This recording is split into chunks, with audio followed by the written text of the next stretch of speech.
বনের ধারে সেই ছোট্ট গ্রাম। এক সময়ের কথা, পূর্ব বাংলার এক পাহাড় ঘেরা গ্রামের নাম ছিল সিধুলি। সেখানে বাস করত এক রাখাল বালক, নাম নয়ন। সে ছিল দরিদ্র কিন্তু সাহসী। প্রতিদিন ভোরবেলা সে তার গ্রামের ধনীদের গরু চড়াতে যেত পাশের বনে। নয়ন তার বাঁশির সুরে সবাইকে মুগ্ধ করত। গরু, পাখি, এমনকি বনও যেন থেমে থাকত সেই সুরে।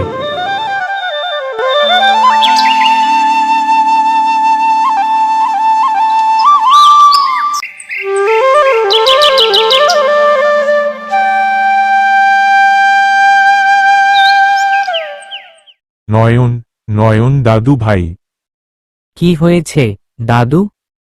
বনে গরু চড়াতে যাচ্ছ, একটু সাবধানে থেকো। কেন দাদু, কি হয়েছে?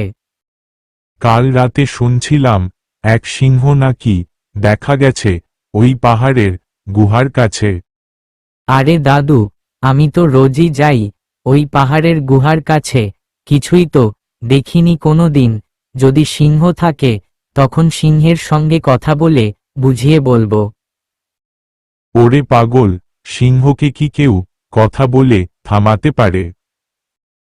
ঠিক আছে দাদু, আমি যাচ্ছি গরু চড়াতে, আজ একটু দেরি হয়ে গেছে। সাবধানে থেকো দাদু ভাই। নয়ন হেসে গরু নিয়ে বেরিয়ে পড়ল, তার হাতে বাঁশি আর মুখে আত্মবিশ্বাস।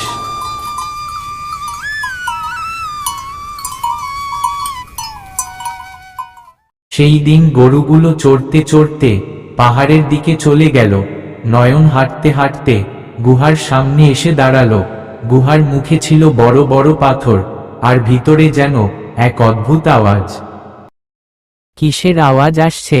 সত্যিই কি সিংহ আছে এখানে? আরে, আমি কি দেখছি? সত্যিই তো সিংহ আছে, দাদু তো ঠিকই বলেছে। হঠাৎ সে দেখল গুহার একপাশে এক আহত সিংহ ছটফট করছে। তার পায়ে কাটা বিঁধেছে, চোখে যেন যন্ত্রণা আর ভয়। তুমি কি সত্যিই সেই ভয়ানক সিংহ? কিন্তু তুমি তো অনেক কষ্টে আছো। আমি তোমার ক্ষতি করব না, তুমি আমায় কিছু করো না। সে নিজের গামছা ছিঁড়ে সিংহের পা থেকে কাটা বের করল, তারপর একটু পানি ঢেলে ধুয়ে দিল। সিংহ ধীরে ধীরে শান্ত হলো এবং উঠে দাঁড়ালো।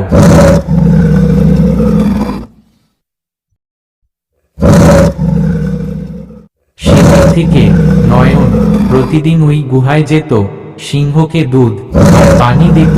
এক অদ্ভুত বন্ধুত্ব তৈরি হলো মানুষের সঙ্গে পশু।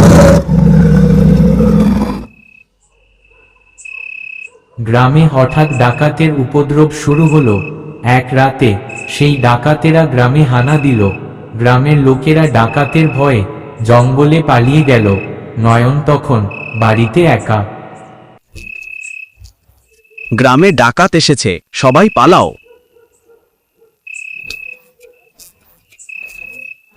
ডাকাত, ডাকাত, সবাই পালাও, পালাও।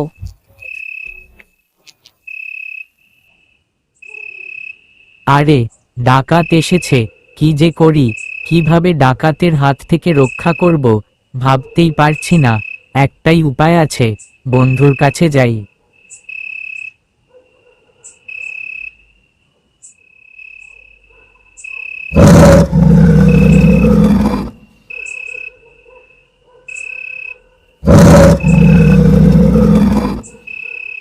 বন্ধু, আমরা খুব বিপদের মুখে, তুমি একমাত্র পারো আমাদের ডাকাতের হাত থেকে বাঁচাতে। চল বন্ধু, আমাদের বাঁচাও। সেই রাতেই সিংহ আর নয়ন পাহাড় থেকে নেমে এল, গ্রামের দিকে ছুটে গেল। ডাকাতেরা সিংহ দেখে ভয় পেয়ে পালিয়ে গেল।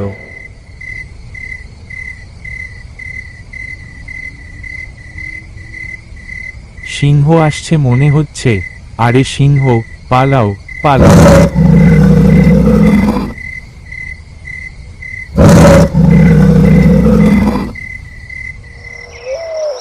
সকালে গ্রামবাসীরা ফিরে এসে দেখল ডাকাতদের জিনিসপত্র পড়ে আছে আর গরু ছাগল অক্ষত।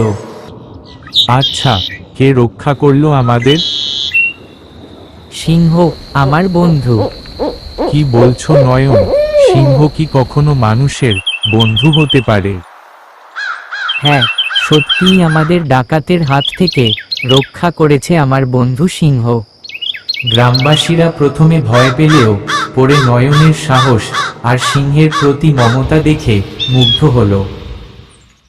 এই গল্প ছড়িয়ে পড়ল চারদিকে। রাজা খবর পেয়ে নয়নকে ডেকে পাঠালো রাজার রাজ দরবারে। তুমি কি সত্যিই এক সিংহের বন্ধু? জি রাজা মশাই, ওর গায়ে কাটা লেগেছিল, আমি শুধু সাহায্য করেছি। তুমি যে সাহস আর দয়া দেখিয়েছ তা অতুলনীয়। আমি তোমায় রাজরক্ষকের উপাধি দিচ্ছি। দয়া আর সাহস যদি একসাথে চলে তবে ভয়ঙ্করতম শত্রুও হতে পারে আমাদের বন্ধু। নয়ন আমাদের শেখালো ভয় নয়, ভালোবাসা দিয়ে জয় করা যায় মন আর মুহূর্ত।